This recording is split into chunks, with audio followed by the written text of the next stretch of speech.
Hello and welcome to NDTV 24/7. I'm Rohit Wellington. Let's begin with our top story, which is from Ukraine. Russian troops are closing in on the capital city of Kiev. The fall of Kiev is likely soon.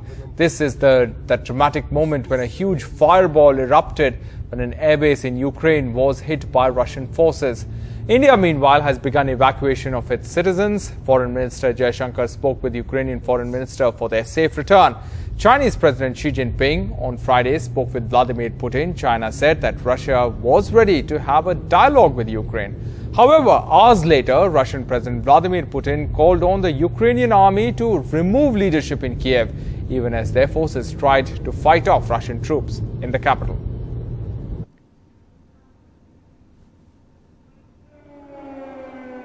Еще раз обращаюсь к военнослужащим вооруженных сил Украины. Не позволяйте неонацистам и бендеровцам использовать ваших детей, ваших жен и стариков в качестве живого щита. Берите власть в свои руки. Похоже, нам с вами будет легче договориться, чем с этой шайкой наркоманов и неонацистов, которая засела в Киеве и взяла в заложники весь украинский народ. On the ground, people are huddled in bomb shelters in Kiev. Russian tanks have rolled into Ukrainian city of Odessa. Here's a ground report from the capital city, Kiev. So right now I am in a metro station turned bomb shelter, and as you can see here behind me, I'll just take you around a little bit. People are here, they're ready to tuck in and be here for the night. Some people are sleeping, doing whatever they can to all the pets, dogs, cats, all the family members are here and waiting to see what's next. It's pretty clear that the Russian troops are, Yesterday you woke up and all of a sudden your adopted city is, it appears to be going to be under siege. How do you feel right now about what's happening? I feel not safe there because there is so much dangerous, and people, all the markets and are closed. No have to food. That's why I'm want to India the way of to Poland, because I'm from work and my some student friend come for study, and they also face some problem. So I'm in very dangerous situation, and I appeal to the Indian government to help the Indian people. So, we just have an example of two people trying to get out of the city. And the real difficult part is that perhaps those that left yesterday morning had a really good chance. But now, as we see, the Russian troops are actually in Kiev, very close to Kiev. On the perimeter, it's going to be even harder for people to leave here, especially people trying to find tickets and other types of transportation. It was the second day of the conflict as Russian forces advanced further into Ukraine. Where does the situation stand at the moment? Vishnu Shom explains. With the widespread reports of Russia intensifying its attacks on the territory of Ukraine, it now appears increasingly likely that the battle for Kiev, the Ukrainian capital, may be entering a decisive phase. Already there are reports and videos of Russian flags being raised on Ukrainian territory. It's difficult to verify the authenticity of a lot of the claims and counterclaims, but before we bring you the latest developments, this is some of the new video that's been coming in over the last several hours. Let's take a look at what exactly this shows. This video from Kiev, from Mariupol, that's further to the southeast, Sumy and Donetsk, some of the areas where there's been fighting. There's been artillery shelling, ballistic missile attacks. There have been a fierce defense by the Ukrainians in certain areas. There has been a kindergarten which has been hit in Sumy. Bodies, in fact, outside it. You can see on the bottom right-hand side of your screen. And in Kiev, a residential complex was struck as well, as you can see in these images. Let's take a look at some of the major developments on the Ukraine front. Now, the latest first. Vladimir Putin, the Russian president, has told China's Xi Jinping that he could be ready to send a delegation to Minsk for talks with Ukraine. So that's a very big development. But on the ground, Russian forces are reported to be attacking multiple fronts and appear now to have entered the Ukrainian capital, Kiev. But there's no clear video of that as yet. The Ukrainian Defense Ministry is urging residents of Kiev to make Molotov cocktails, bombs and attack Russian invaders. The Ukrainian President Volodymyr Zelensky has said that at least 137 people have been killed so far, including citizens. The UN Refugee Agency says about 1 lakh Ukrainians have been displaced. Western nations have announced sweeping sanctions. The External Affairs Ministry has rushed officials to several border crossing points as it works for a plan to evacuate 18,000 odd Indian nationals from the area. Prime Minister Modi has spoken to the Russian president, has appealed for an immediate ceasefire and dialogue, and has explained his concerns on Indian nationals. But let's take a look at the multiple fronts from where Russian forces have now invaded Ukraine. The map of the Ukraine shows the area that Russians have captured in 2014. It's marked over there in red, Crimea in the south, and the Russian separatist held parts of Donbass, that's to the east. East again, you can see marked in red. Let's move to the next point. Now this shows the broad invasion routes of the Russians from Crimea in the south, Donbass in the east, and now down south from Belarus in the north. And the areas which have been targeted are these: Kharkiv, Chernobyl, Gostomel and Kiev itself. It's quite clear that the threat of international sanctions, it must be mentioned, has perhaps not deterred Vladimir Putin at all. But will these eventually have some sort of an impact? The sanctions imposed on Moscow are not enough to curtail Russian military operations against Ukraine. That's what Ukraine's President Volodymyr Zelensky said on Friday, and added that they are defending their country alone. Speaking after a reported Russian operation in the capital of Kiev, Zelensky said that the world was still just observing the events in Ukraine from a distance.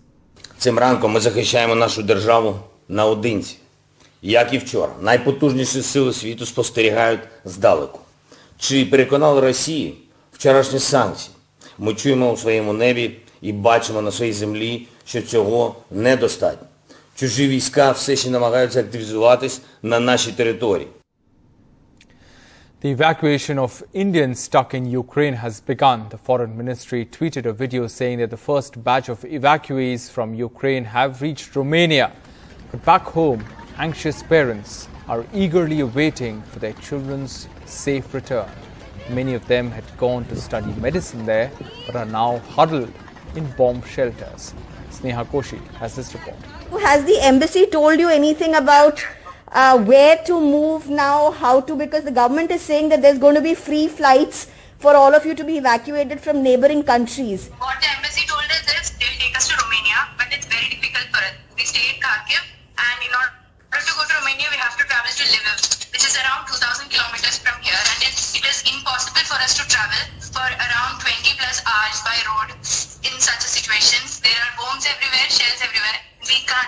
We literally can't reach the western part of Ukraine right now. We literally can't go to the supermarket right now. We don't know how long we can survive like this. The food, the water, everything is running.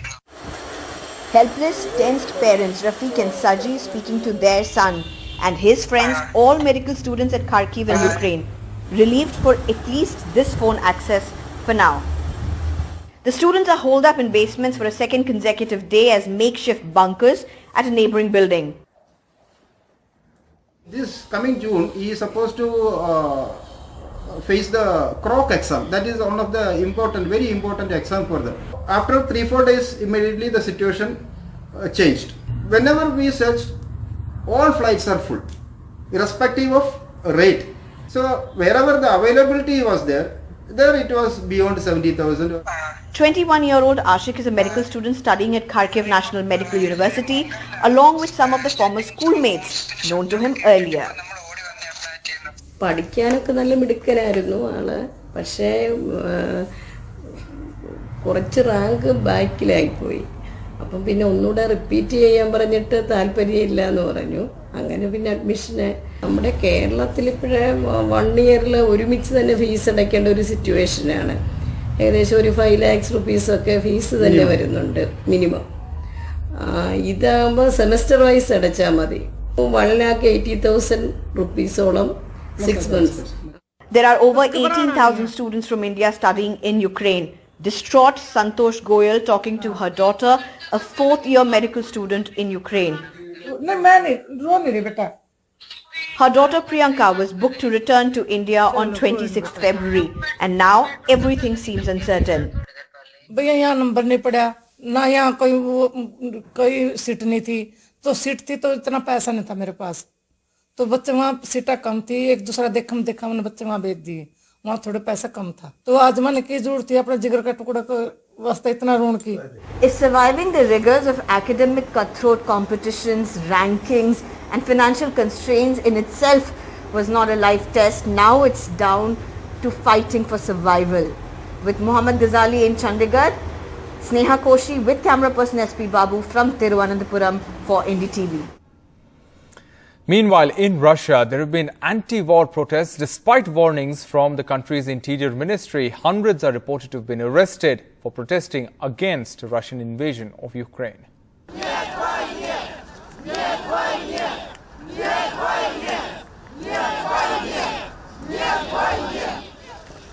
Hours after Russia began invading Ukraine, rare protests of dissent erupt at Russian President Putin's own hometown, St. Petersburg,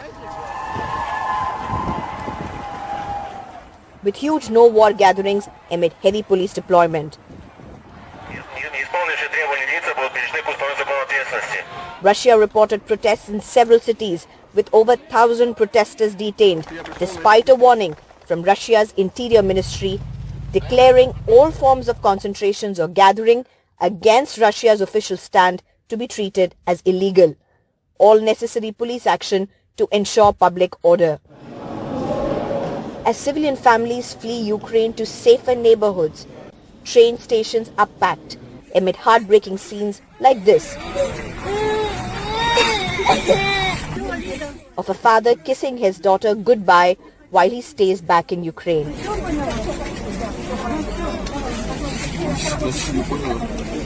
And when I left my home, going for the railway station, first I heard perhaps a supersonic missile or a shell flying over my head.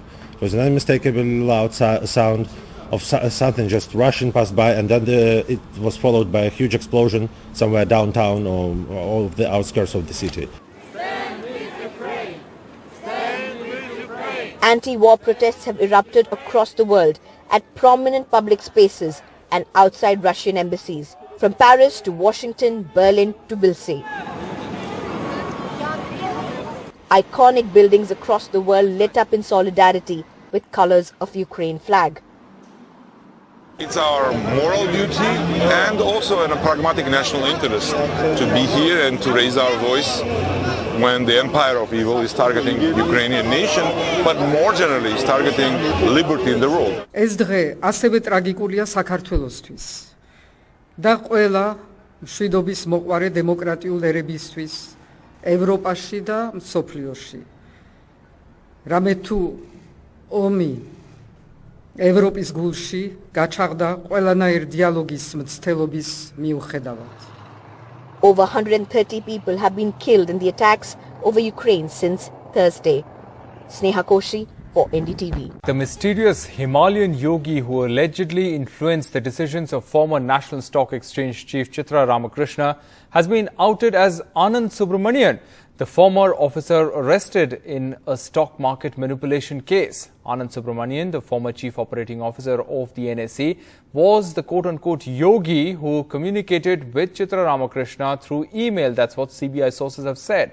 His controversial appointment was one of the decisions that Chitra Ramakrishna took under the so-called yogi's influence. That's what market regulator SEBI had said in a report.